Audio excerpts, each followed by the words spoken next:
I'm going to spread my knowledge and give you some tips on what to do and what not to do for travel baseball tryouts. First, make sure you show up early. Sometimes there's registration. You want to be able to warm up, get acclimated to the area. That's like at least 15 minutes early. You got to come prepared. Bring water. It's going to be hot. Also, make sure you're wearing baseball pants. I've seen a lot of kids show up in shorts. It's not a good look, especially because you might be sliding. Actually, you probably will be sliding because they want to see what you can do. Bring your glove, bring a baseball bat. Just make sure you have all the proper equipment. In addition to the looks and having baseball pants, make sure you tuck in your shirt. You do want to look like you're clean and put together.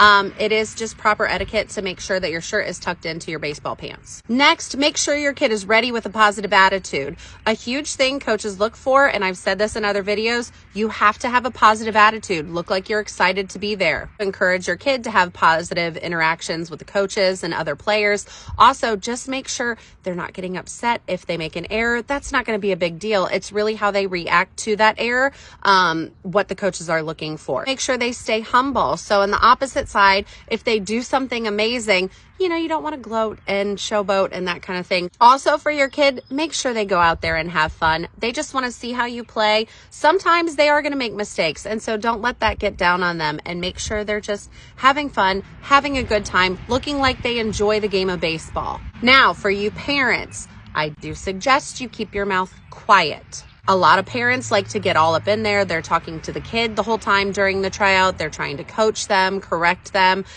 Coaches don't really like that. They want to see what the kid can do without you. I just like to stay in my car and watch from afar because I want to make sure that I'm not getting too involved. So send your kid out there. If you want to sit, if there's other parents sitting, that's fine. But just make sure you keep the comments to yourself until afterwards. Just make sure you're not talking to your kid or shouting things during the tryout because coaches don't love that. And lastly, this goes especially for people who are already involved in travel ball and you're trying out for another team. Be honest. Coaches want to know, why are you leaving your team? Why are you looking for a different team? Just be honest with everybody involved, whether it's the team that you're leaving or a new team you're trying to join.